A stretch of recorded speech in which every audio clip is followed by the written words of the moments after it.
গল্পকথন by Kallol চ্যানেলে আপনারা শুনছেন হুমায়ুন আহমেদের লেখা দূরে কোথায়। আজ পঞ্চম পর্ব। ফয়সাল সাহেব পিঠের নিচে দুটি বালিশ দিয়ে আধশোয়া হয়ে আছেন। তার মুখ দেখে বোঝার কোনো উপায় নেই যে ভোরবেলাতে তার উপর দিয়ে বড় রকমের একটা ঝড় গিয়েছে। লোকজন তাকে দেখতে আসতে শুরু করেছে। সবাই একই কথা বিভিন্নভাবে বলছে। কি করে ব্যাপারটা হলো? ব্যথাটা প্রথম কোথায় শুরু হয়েছিল? ডাক্তারের কাছে কখন গেলেন? ডাক্তার কি বলল? এখন অবস্থা কি? খাওয়া দাওয়া কি করছেন? ফয়সাল সাহেব দুপুরের মধ্যেই মহাবিরক্ত হয়ে গেলেন। বিথিকে ডেকে বললেন, যেসব প্রশ্ন সবাই আমাকে জিজ্ঞেস করছে সেগুলোর উত্তর লিখে তুমি দেয়ালে টানিয়ে দাও। 1-2 করে নম্বর দিয়ে দেবে। বিথি হ্যাঁ সূচক ঘাড় নেড়েছে। অন্য কিছু বললেই তিনি রেগে যাবেন, নানান তর্ক বিতর্ক শুরু করবেন। এই ঝামেলায় না যাওয়াই ভালো। দাঁড়িয়ে থাকবে না, এক্ষুনি লিখে ফেলো। সবশেষে লিখবে, এখন দয়া করে বিদায় হন। যা জানবার সবই জেনেছেন।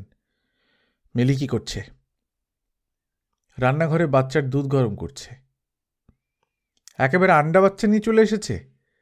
সে জানে না বাচ্চা কাচ্চা আমি পছন্দ করি না। ওকে বলো বাসায় চলে যেতে। আমার মরার সময় এখনো হয়নি। সময় হলে তাকে খবর দেবে। এটা বলা কি ঠিক হবে? খুবই ঠিক হবে। তুমি বলতে না পারলে আমি বলবো। ডেকে আনো তাকে। ডেকে আনতে হলো না। মিলি তার ছেলে কোলে নিয়ে ঘরে ঢুকল। আদুরে গলায় বলল, তোমার পাশে ওকে শুইয়ে দিই। কেন? দুধ খাবে। ও দুধ খাওয়ার সময় কাউকে কাছে থাকতে হয়। ফয়সাল সাহেব রুক্ষ গলায় বললেন, ঝামেলা করিস না, ওকে নিয়ে বাসায় চলে যা। মিলি অবাক হয়ে তাকিয়ে রইল। সে বাবার কথা পুরোপুরি বিশ্বাস করতে পারছে না। মিলি তাকালো বিথির দিকে। বিথি ঘর ছেড়ে বেরিয়ে গেল। বাসায় চলে যাব? হ্যাঁ। কেন? কেন কি? এখানে থেকে লাভটা কি হচ্ছে? বাচ্চার ঘ্যান ঘ্যান, পেশাব পায়খানা, 100 ঝামেলা। কখন সে ঘ্যান ঘ্যান করল? ফয়সাল সাহেব প্রচণ্ড একটা ধমক দিলেন। মার কোলের বাচ্চাটি এতক্ষণ অবাক হয়ে তাকিয়েছিল। এইবার সে কাঁদতে আরম্ভ করল। মিলির নিজের চোখেও পানি এসে গেল। সে ঘর থেকে বেরিয়ে এসে চোখ মুছল। মিলি ভেবে রেখেছে বেশ কয়েকদিন এই বাড়িতে থাকবে। সুটকেস গুছিয়ে এনেছে। কাজের একটি মেয়েকেও এনেছে সঙ্গে। এখন কি হুট করে চলে যাবে? বাসায় গিয়ে কি বলবে? বাবা তাড়িয়ে দিয়েছেন। বাবু ক্রমাগত কাঁদছে। খিদের কান্না। বাবার কানে যাচ্ছে এবং তিনি নিশ্চয় আরও রাগছেন। মিলি সিঁড়ি বেয়ে দোতলায় উঠে এলো। আগে যে ঘরটিতে সে থাকত সেই ঘর সকালবেলা সে নিজের জন্য গুছিয়ে নিয়েছে। এখন কেন যেন মনে হচ্ছে এটা অন্যের বাড়ি। এই ঘরে সে আগে কোনোদিন থাকেনি। অসুখ সংক্রান্ত প্রশ্নগুলির উত্তর দেয়ালে টাঙানোর পর ফয়সাল সাহেব ঘোষণা করলেন, কাউকে যেন এই ঘরে ঢুকতে না দেয়া হয়। বিথিকে বললেন, কাউকে আসতে দেবে না। ওসমানকেও না, বুঝতে পারছ? পারছি। ওসমান কি এসেছিল? জি না, এখনো আসেনি। খবর পাননি বোধহয়। খবর পেলেও আসবে না। মহালায়েক ছেলে। সাহিত্য সভাতে চলে গেছে, কিংবা দেখো কোনো মহাকাব্য লিখছে। মহাসাহিত্যিক তো, ও এলেই হাঁকিয়ে দেবে। ফয়সাল সাহেব সিগারেট ধরালেন। বিথি মৃদুস্বরে বলল, ডাক্তার খুব করে বলে গেছেন আপনি যেন সিগারেট না খান। তিনি বিরক্তিতে ভুরু কুঁচকালেন। মরবার সময় হয়ে গেছে। সিগারেট খেলেও মরব, না খেলেও মরব। এইসব নিয়ে বাজে তর্ক করবে না। ফয়সাল সাহেব সিগারেট শেষ করে ঘুমোতে গেলেন। ঘুমোলেন সন্ধ্যা পর্যন্ত। ওসমান সাহেব এলেন বিকেলে। বাড়ি ভর্তি মানুষ। সকালে যারা এসেছিল তাদের অনেকেই আবার এসেছে। ওসমান সাহেব হকচকিয়ে গেলেন। এদের অনেকেই তার আত্মীয় স্বজন, অথচ কাউকেই ভালো করে চেনেন না। মৃত্যু, অসুখ বিসুখ এই সকল বড় বড় ঘটনার সময় তাদের দেখা পাওয়া যায়। তারা আসেন, আন্তরিকভাবেই খোঁজ খবর করেন।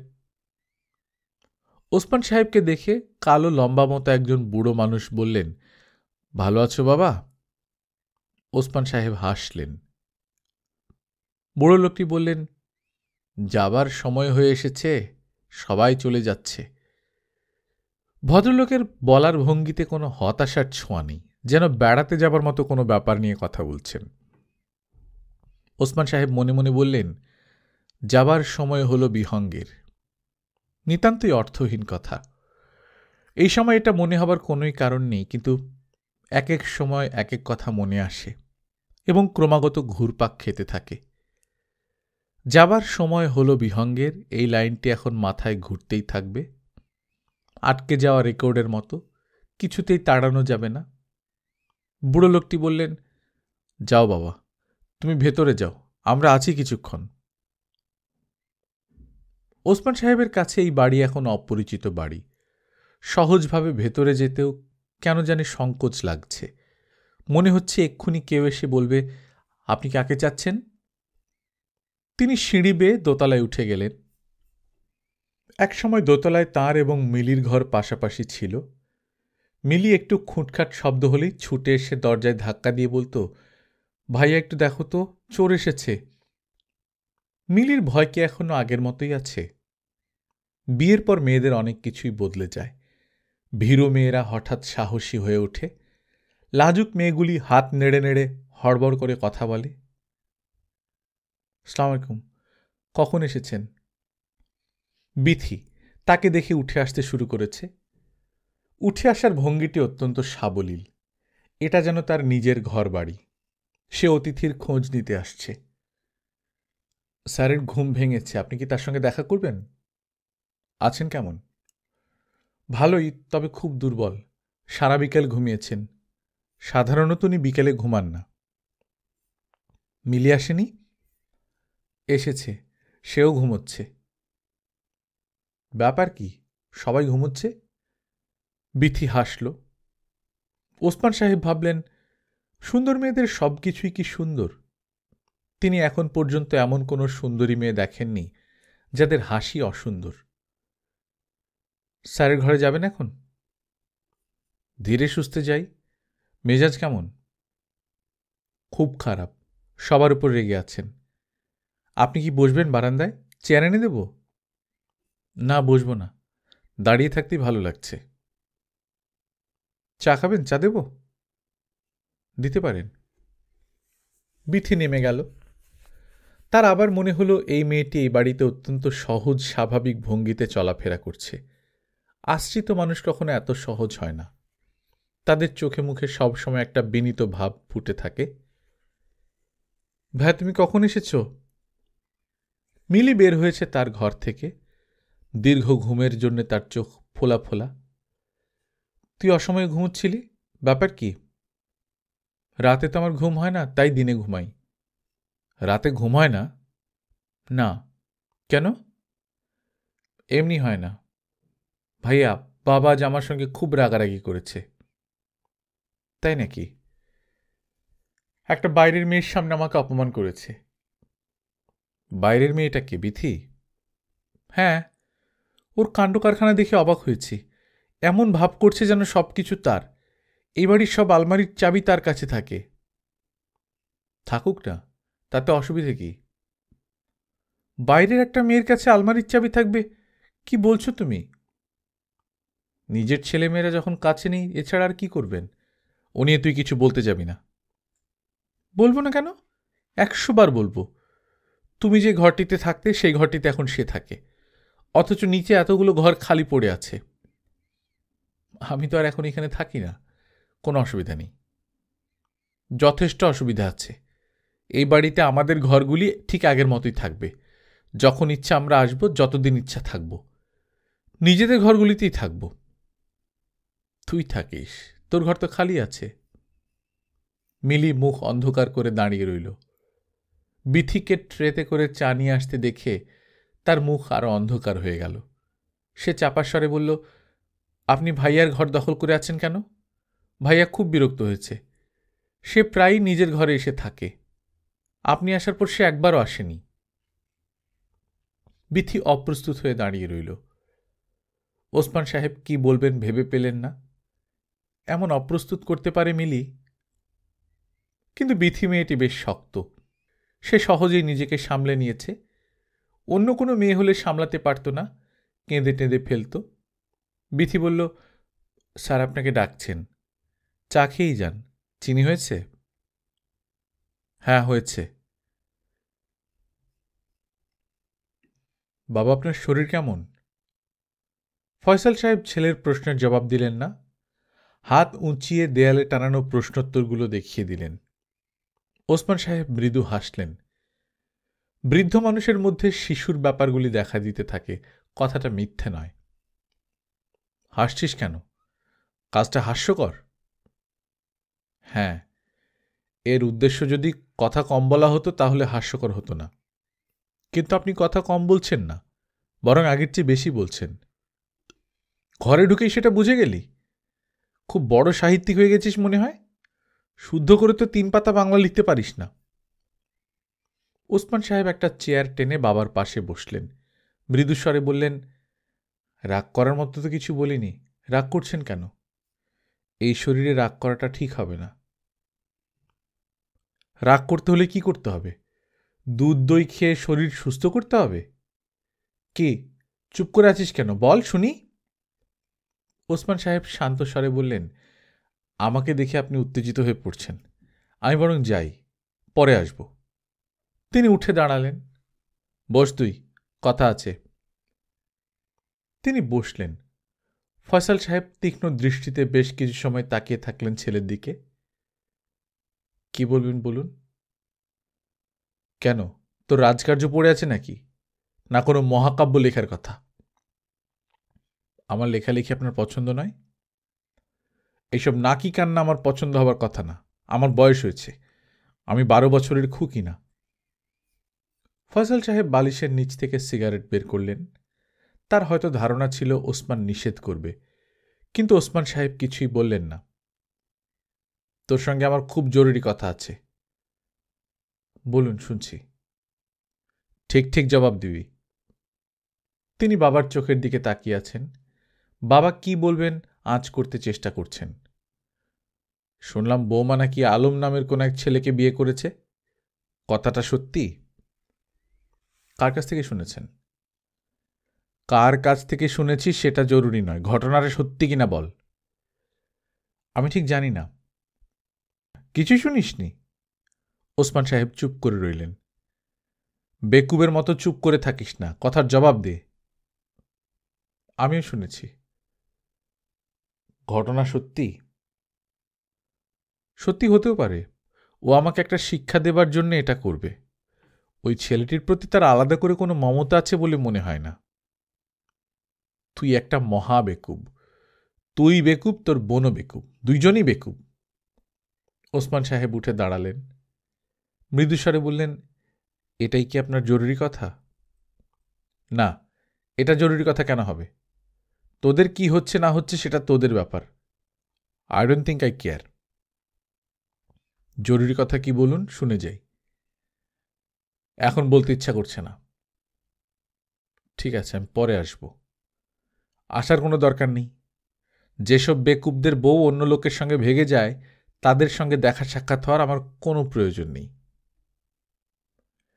আপনি ব্যাপারটা যেভাবে দেখছেন আসলে এটা সেরকম নয়। আমরা আলাদা হয়েছিলাম। এই অবস্থায় তার যদি কোনো একটা ছেলেকে পছন্দ হয় এবং সে তাকে বিয়ে করে, তাতে তো দোষের কিছু নেই। ফয়সাল সাহেব বাড়ি কাঁপিয়ে ধমক দিলেন। মিলি এবং বিথি দুজনেই ছুটে এলো। মিলির কোলে তার বাচ্চা কাঁদছে। ওসমান সাহেব নিঃশব্দে বেরিয়ে এলেন। বসার ঘরে তখন অনেকেই বসে আছে। একজন বলল, চললেন? তিনি জবাব দিলেন না। গেট খুলে বাইরে পা ফেলা মাত্র মিলি বলল, ভাইয়া, বাবা ডাকছে। তিনি ফিরে এলেন। ফয়সাল সাহেব বেশ সহজ এবং স্বাভাবিক। বিছানায় বসে আছেন পা ঝুলিয়ে। ছেলেকে ঢুকতে দেখে পা দোলানো বাড়িয়ে দিলেন। ডেকেছেন নাকি বাবা? বস, জরুরি কথাটা বলেই ফেলি। তিনি কিছু বললেন না, বাবার মুখোমুখি বসলেন। ফয়সাল সাহেব গলার স্বর খানিকটা নামিয়ে বললেন, একটা বিয়ে করব বলে ঠিক করেছি। অল্প বয়সী একটা মেয়ে। অল্প বয়সী একটা মেয়ে আপনাকে বিয়ে করতে রাজি হবে কেন? রাজি হবে টাকার লোভে। পৃথিবীতে পুরুষ মানুষ হয়তো দু একটা পাওয়া যাবে যাদের টাকার লোভ নেই, কিন্তু মেয়ে মানুষ পাওয়া যাবে না। এই বাড়িটা মেয়েটির নামে লিখে দিলেই সুরসুর করে রাজি হবে। মেয়েদের সম্পর্কে আপনার বড় খারাপ ধারণা। তোর তো খুব উচ্চ ধারণা ছিল, তার ফলাফল তো হাতে হাতে দেখলি। তোকে লাথি মেরে চলে গেল। তিনি কি বলবেন বুঝতে পারলেন না। বাবার দিকে তাকিয়ে রইলেন এক দৃষ্টিতে, যেন বাবাকে বুঝতে চেষ্টা করছেন। বিয়ে যদি করতেই হয় তাহলে অল্প বয়সে মেয়ে বিয়ে করাই ভালো, এতে বেঁচে থাকার আগ্রহ জন্মে। কি বলিস তুই? সাহিত্যিক মানুষ, তোর ধারণাটা শুনি। তিনি জবাব দিলেন না। একবার ভাবলেন জিজ্ঞাসা করেন মেয়েটি কে। জিজ্ঞাসা করা হলো না। সব প্রশ্ন সবসময় করা যায় না। বাবা, আমি আজ যাই। ঠিক আছে, যা। ফয়সাল সাহেব পা দোলাতে লাগলেন। তিনি খুব মজা পাচ্ছেন। ওসমান সাহেব উদ্দেশ্যহীনভাবে অনেকক্ষণ রাস্তায় হাঁটলেন। বেশ শীত পড়েছে। শীতের রাতে হাঁটতে ভালোই লাগে। তার মাথায় ক্রমাগত বাজছে, যাবার সময় হল বিহঙ্গের, তাড়ানো যাচ্ছে না এটাকে। তিনি বাড়ি ফিরলেন রাত 10টায়। নবী তখনও আছে। বসার ঘরে আরামের ভঙ্গি করে সিগারেট টানছে। চা কফি টেবিলের উপর রাখা। কোথায় ছিলেন সারাদিন? আমি সেই সন্ধ্যা থেকে অপেক্ষা করছি। আপনার কোনো ট্রেস নেই। কলেজেও ফোন করেছিলাম, তারাও কিছু জানে না। ওসমান সাহেব জবাব দিলেন না। সায়েন্স ফিকশনটা নামিয়ে দিয়েছি, বসে আছি আপনাকে পড়াবার জন্যে। তিনি ক্লান্ত স্বরে বললেন, আজ থাক, অন্য একদিন পড়ব। আজ আমার শরীরটা ভালো না। না না, আজই পড়বেন, গরম গরম। যান, হাত মুখ ধুয়ে আসুন। আকবরের মা, চা কর আমাদের জন্য, তুরন্ত। নবী শীষ দিতে লাগল। একজন সুখী ও পরিতৃপ্ত মানুষ হাসি মুখে বলল, আইডিয়াটা জমিয়ে ফেলেছি। অতটা ভালো হবে বুঝতে পারিনি। আপনি গিয়েছিলেন কোথায়? মনিকার ওখানে নাকি? ওসমান সাহেব হ্যাঁ না কিছুই বললেন না। তার খুব ইচ্ছে হতে লাগলো বাবার মতো চেঁচিয়ে উঠে শাট আপ বলতে, কিন্তু তিনি তা করলেন না। চাদর পায়ে দিয়ে বসলেন সোফায়। মৃদুস্বরে বললেন, পড়ুন। নবী পড়তে শুরু করল। গল্প জমে গেল কিছুক্ষণের মধ্যেই। ওসমান সাহেব একসময় মুগ্ধ হয়ে শুনতে লাগলেন। চমৎকার লেখা। রানুর বড় খালা সুরমা কয়েকদিন ধরে একটি ব্যাপার নিয়ে ভাবছেন। যতই ভাবছেন ততই তার মেজাজ খারাপ হচ্ছে। মেজাজ খারাপ হলে তার কিছু শারীরিক অসুবিধে হয়। ক্ষুধা হয় না, বুক ধড়ফড় করে। কদিন ধরে তাই হচ্ছে। এসব ঝামেলা থেকে মুক্তির কোনো উপায় খুঁজে পাচ্ছেন না। রানুকে এ বাড়ি থেকে চলে যেতে বললে সব সমস্যার সমাধান হয়, কিন্তু তা বলার জন্য যে সাহস দরকার তা তার নেই। রানুকে বিচিত্র কারণে তিনি ভয় পান। সে যেদিন প্রথম এসে বলল, খালা, আমি কয়েকদিন তোমার এখানে থাকবো, তোমার আপত্তি আছে? তার যথেষ্ট আপত্তি ছিল। তবু তিনি বললেন, আপত্তি কিসের? ঘর তো খালি পড়ে আছে, থাক যতদিন ইচ্ছা। তিনি কল্পনাও করেননি এই কথার উপর ভর করেই তার ছেলেকে নিয়ে রানু এই বাড়িতে এসে উঠে পড়বে, এবং কিছুদিন যেতে না যেতে অপলা এসে জুটবে তার সঙ্গে। অপলা মেয়েটিকে তিনি সহ্যই করতে পারেন না। প্রথম দিন এসেই সে বলল, খালা, ছাদের চাবিটি আমাদের কাছে দিন। আমি ছাদে খুব হাঁটাহাঁটি করি, আপনি ছাদ বন্ধ রাখেন কেন? তিনি ছাদ বন্ধ করে রাখেন কারণ ভাড়াটের ছেলেমেয়েরা ছাদে উঠে বড় বিরক্ত করে। ছাদ হচ্ছে প্রেমের বৃন্দাবন। সামনের বাড়ির ছাদে তো বিরাট এক কেলেঙ্কারি হল, এমন কেলেঙ্কারি যে কাউকে বলার উপায় নেই। অপলাকেও বললেন না, শুধু শুকনো মুখে জানালেন চাবিটি পাচ্ছেন না। তার কিছুক্ষণ পরেই নুরির মা এসে বলল অপলার ছাদে। সে নাকি তার ঢুকিয়ে কিভাবে তালা খুলে ফেলেছে। তালা খুলে চোর ছ্যাঁচোর। অপলা ভদ্রলোকের মেয়ে, তার একই কাণ্ড। রানুকে থাকতে দিয়ে তিনি যে কি ভুল করেছেন তা এখন মর্মে মর্মে টের পাচ্ছেন। কিন্তু উপায় কি? তিনি যে সমস্ত ব্যাপারটাই এখন অপছন্দ করছেন তা তিনি আকার ইঙ্গিতে বোঝাতে চেষ্টা করছেন, কিন্তু রানু বোধহয় বুঝেও বুঝতে চাইছে না। সেদিন হঠাৎ কথায় কথায় বললেন, তুমি আমার টেলিফোন নম্বর কাউকে দিও না, অচেনা মানুষদের ফোন কল আমার ধরতে ভালো লাগে না, আমি আমার ভাড়াটেদেরও নাম্বার দিই না। রানু সহজভাবেই বলেছে, চিন্তা করবেন না খালা, টেলিফোনে কথা বলার লোক নেই আমার। এই কথাটা ঠিক, এখনো পর্যন্ত রানুকে কেউ টেলিফোন করেনি। রানু গত 3 মাসে 4 বার টেলিফোন করেছে, এটাও খারাপ না, তার প্রশংসাই করতে হয়। সুরমা স্বীকার করেন, প্রশংসা করবার মতো এই মেয়ের অনেক কিছুই আছে, কিন্তু তাই বলে তিনি তাকে খামোকা পুষবেন কেন? রানু চাকরি পাবার পর ভাড়া হিসেবে 1000 টাকা করে দিতে চাইল, তিনি নেননি। একবার নিতে শুরু করলে ওদের এখান থেকে সরানো মুশকিল হবে। তাছাড়া নিজের বোনের মেয়ের কাছ থেকে বাড়ি ভাড়া নেওয়াটাও খারাপ দেখায়, বিশেষ করে সবাই যখন জানে রানু বিপদে পড়েছে। সুরমা নানাভাবে নিজেকে প্রবোধ দিতে চেষ্টা করেন, ভাবতে চান মা বাপ মরা একটি মেয়েকে সাহায্য করছেন, এবং তা বেশি দিন করতেও হবে না, সে ফিরে যাবে তার স্বামীর কাছে। একা একা কোনো মেয়ে থাকতে পারে, বিশেষ করে সেই মেয়েটির যখন একটি ছেলে আছে। ছেলের কারণেই তাকে যেতে হবে, আজ হোক আর কাল হোক। জামাইকে তার কাছে খানিকটা ভোন্দা ধরনের বলে মনে হয়, মিনমিনের স্বভাব, চুলের মুঠি ধরে একটা চড় দিলেই এইসব মেয়ে জন্মের মতো ঠিক হয়ে যাবে, তা করবে না, সবসময় পুতু পুতু করবে। পুরুষ মানুষকে হতে হয় পুরুষ মানুষের মতো, মাদি মার্কা পুরুষগুলির জন্যই এত ঝামেলা। সুরমা রোদে এসে বসলেন, মাঘ মাস শেষ হয়নি, এখনো কয়েকটা দিন বাকি আছে, কিন্তু চিড়বিড়ে গরম পড়ে গেছে। কিছুক্ষণ রোদে বসেই তিনি বিরক্ত হয়ে পড়লেন, উঠে গেলেন না। রোদের মধ্যে নাকি কিসব ভাইটামিন আছে, শরীরে যত বেশি লাগানো যায় ততই ভালো, কষ্ট হলেও লাগাতে হবে।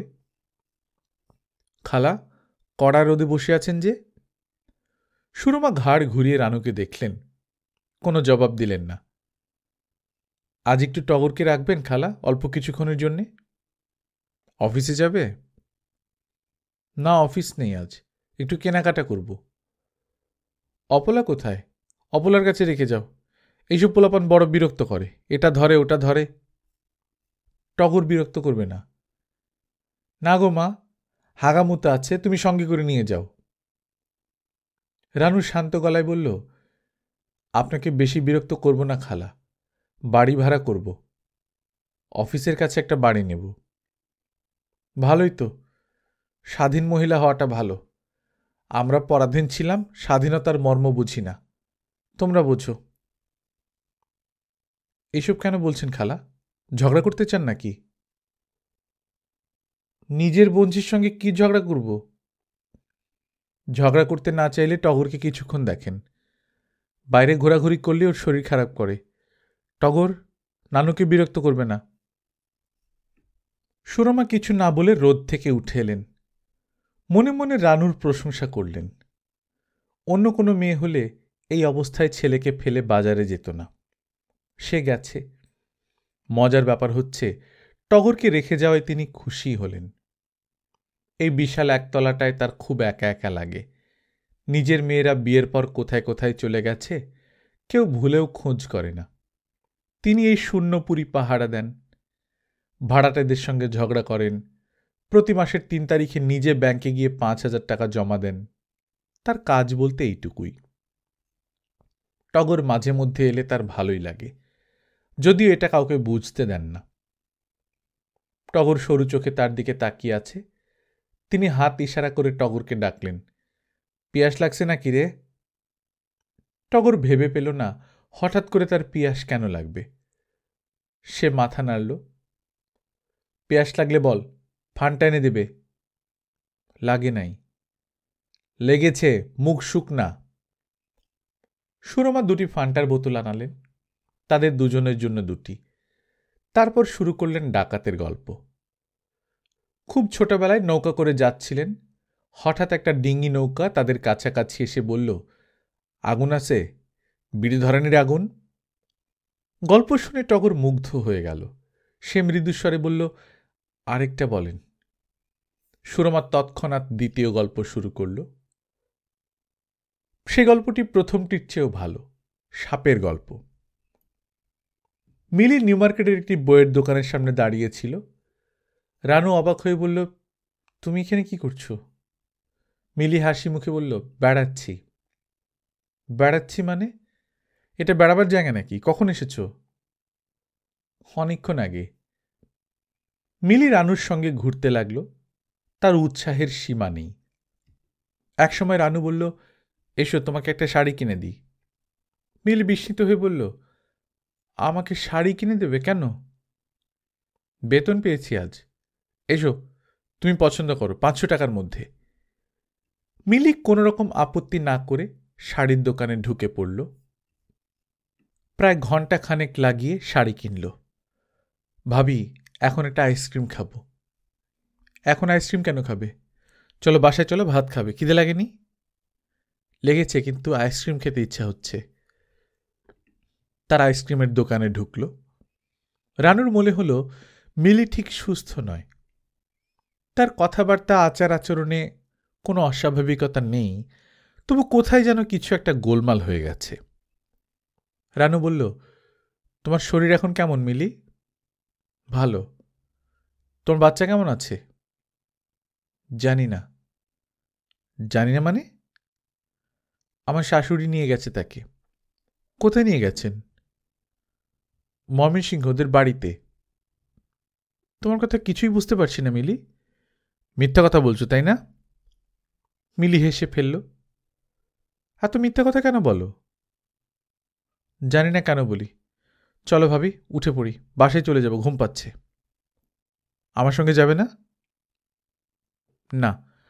ভাবি, বাবা যে বিয়ে করেছে তুমি শুনেছ? রানু কিছুই বলল না। মিলির কোনো কথার গুরুত্ব দেবার কোনো প্রয়োজন নেই। ওর যা মনে আসে তাই বলে। আমার কথা বিশ্বাস করছো না তাই না ভাবি? ঠিকই ধরেছ, করছি না। এবার কিন্তু সত্যি কথাই বলছি।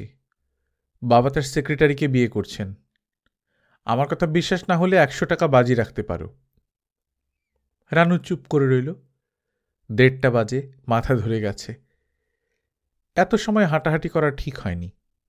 মিলি গেটের কাছে এসেই বলল, ভাবি, শাড়ির রংটা এখন আমার আর পছন্দ হচ্ছে না। 5 মিনিটের জন্য আসবে, শাড়িটা বদলে নেব। প্লিজ ভাবি, তোমার পায়ে পড়ি। ওসমান সাহেব দূর থেকে একটি চমৎকার দৃশ্য দেখলেন। গেটের বাইরে অপলা ও টগর। অপলা হাসছে, অপলার কোলে হাসছে টগর। তিনি মুগ্ধ চোখে তাকালেন। কিছু কিছু দৃশ্য মুহূর্তের মধ্যে মানুষকে অন্য রকম করে ফেলে, অন্ধকার দূর করে দেয়। মনের মধ্যে কোনো একটা স্যাঁতস্যাঁতে জায়গায় হঠাৎ খানিকটা আলো এসে পড়ে। তার মন হালকা হয়ে গেল। দীর্ঘদিন তিনি কিছু লিখতে পারছেন না, একটি লাইনও নয়। না লেখার মতো কষ্টও যেন ফিকে হয়ে যাচ্ছে। তিনি হাসলেন। একজনের কান্না অন্যজনকে স্পর্শ করে না, কিন্তু হাসি করে। অপলা চেঁচালো, দুলাভাই, দুলাভাই। সে আজ এত উল্লসিত কেন? ওসমান সাহেব হাসতে হাসতে বললেন, কি খবর অপলা? আমাদের খবর ভালো, আপনার কি খবর? আমার কোনো খবর নেই। এত খুশি কেন? অপলা ঘাড় কাত করে বলল, খুব ভালো সময় এসেছেন। ভালো সময় কেন? তা বলবো না।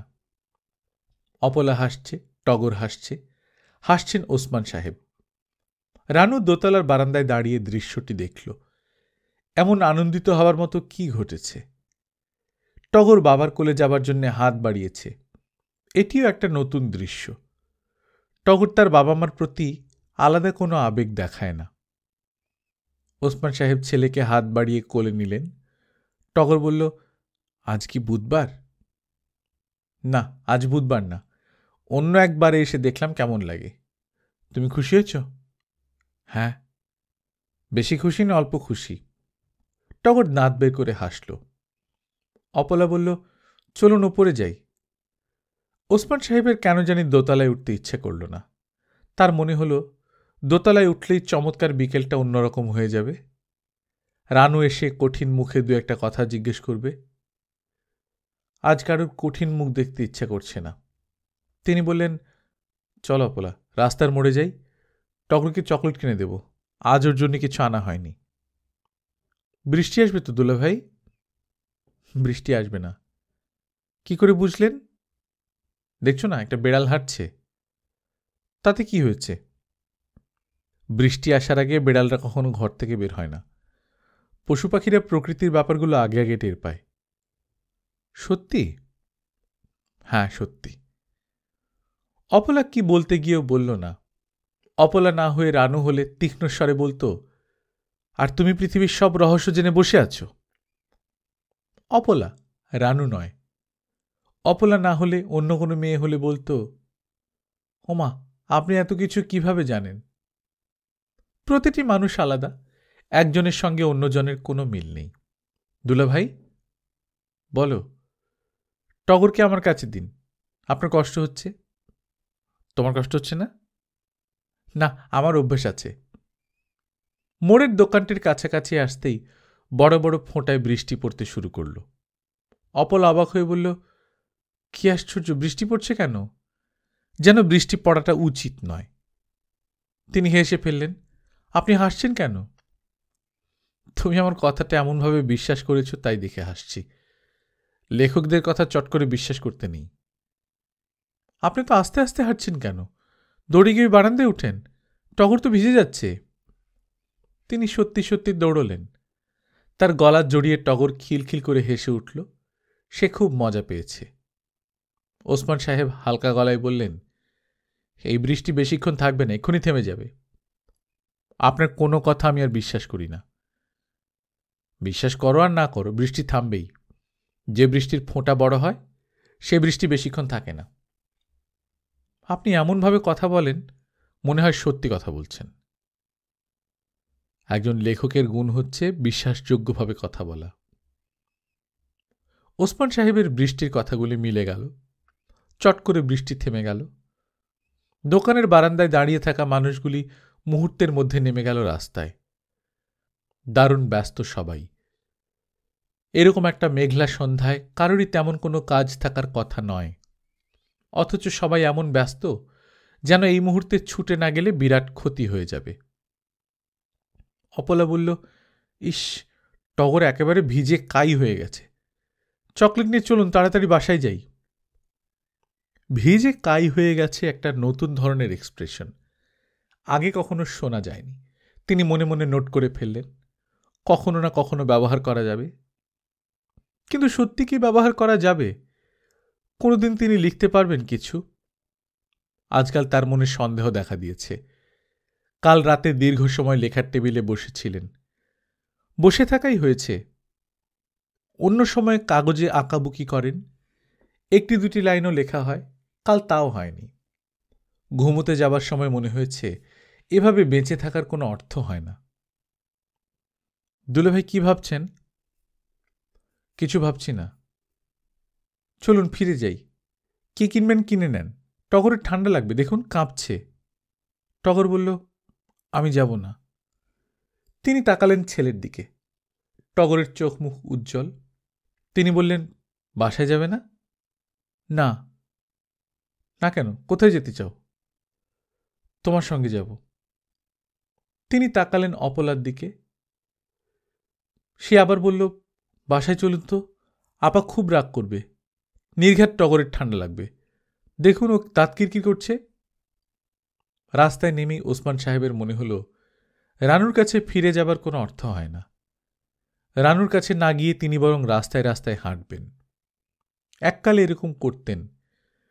বিয়ের পর রানুকে নিয়ে কিছুদিন হেঁটেছেন। রানু বিরক্ত হয়েছে, চোখ মুখ কুঁচকে বলেছে, এ কি বিশ্রী অভ্যাস, বিনা কারণে হাঁটছ কেন? তোমার ভালো লাগছে না? এর মধ্যে ভালো লাগার কি আছে? রানুর স্বভাবই হচ্ছে প্রশ্ন দিয়ে প্রশ্নের জবাব দেয়া। শিশুদের স্বভাব।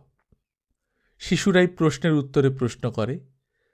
তার পেছনে থাকে শিশুদের সরলতা।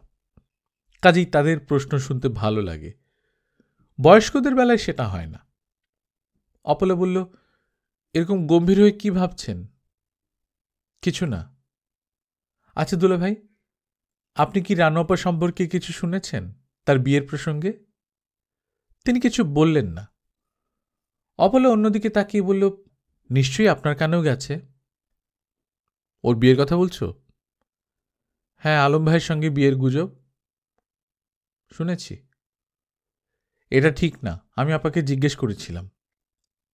ওসমান সাহেবের কোনো ভাবান্তর হল না, যেন তার কিছুই যায় আসে না, অথচ তার খুশি হওয়া উচিত।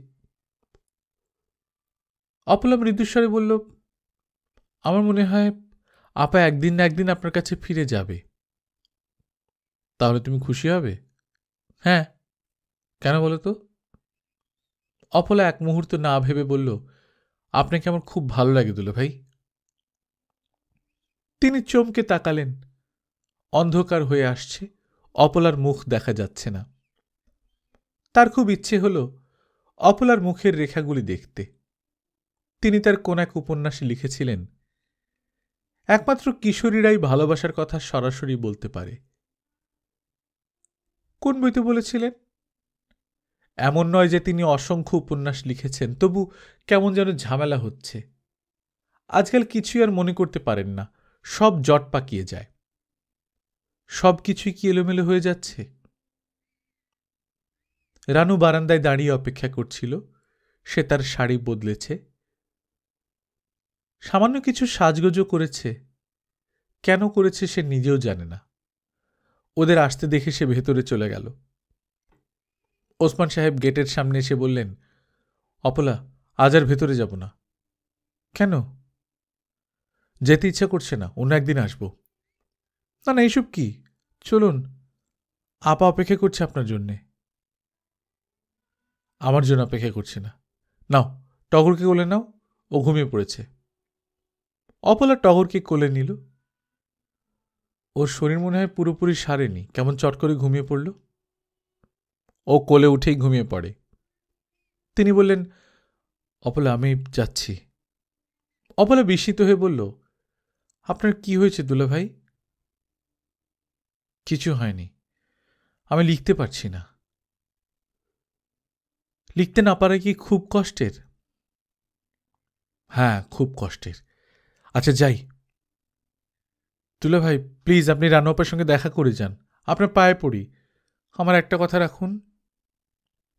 তিনি বড়ই অবাক হলেন, মেয়েটির গলায় এত কাতরতা কেন? আসুন দুলাভাই। তিনি সিঁড়ি ভেঙে উঠতে শুরু করলেন। হঠাৎ তার বড় ক্লান্ত লাগল। নিজের ইচ্ছার বিরুদ্ধে তিনি কখনোই কিছু করতে পারেন না। মনের উপর অসম্ভব চাপ পড়ে। রানু বেশ সহজ স্বাভাবিকভাবেই কথা টথা বলল। ওসমান সাহেব জানতে পারলেন সে শিগগিরই এই বাড়ি ছেড়ে দেবে, অফিসের কাছাকাছি একটা ফ্ল্যাট নেবে। তুমি দেখো তো তোমার চোখে কোনো খালি বাড়ি পড়ে কিনা। তুমি তো হেঁটেই বেড়াও, নাকি এখন আর হাঁটো না? হাঁটি, এখনো হাঁটি। বাড়ি চোখে পড়লে আমি তোমাকে বলবো। তিনি উঠে পড়লেন। রানু সিঁড়ি পর্যন্ত এগিয়ে দিতে এসে হঠাৎ করে বলল, মিলিকে একজন ভালো ডাক্তার টাক্তার দেখানো উচিত। কেন? আমার মনে হয় ও অসুস্থ। কিরকম অসুস্থ? বুঝতে পারছি না। ওকে সাইকিয়াট্রিস্ট দেখাও, ওর স্বামীর সঙ্গে কথা বলো। বলবো। তুমি তো যাও না ওদের বাসায়, যাও একদিন, ওর স্বামীকে বুঝিয়ে বলো। ওসমান সাহেবের বেশ মন খারাপ হলো। রিকশায় উঠে তিনি মিলির মেয়েটির জন্য 3 অক্ষরের একটি নাম ভাবতে লাগলেন, যার শুরু হবে ম দিয়ে, এবং এমন একটি নাম যা কেউ আগে রাখেনি। প্রথমেই যে নামটি মনে হলো সেটা হচ্ছে ময়ূর।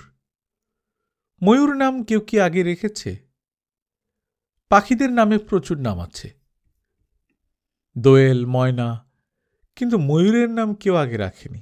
অথচ কি চমৎকার একটা পাখি! নাম রাখার ব্যাপারে খুব সূক্ষ্মভাবে হলেও কোন এক ধরনের সাইকোলজি কাজ করে। ফলের নামে আমরা নাম রাখি, আপেল, বেদানা, কমলা, কিন্তু আম দিয়ে কারুর নাম নেই। এর কারণ কি? ওসমান সাহেব শব্দ করে হেসে উঠলেন। রিকশাওয়ালা চমকে পেছন ফিরে তাকাল। বোধহয় তাকে পাগল ভাবছে। মিলির কাছে এখন আর যেতে ইচ্ছা করছে না। কাল যাওয়া যাবে।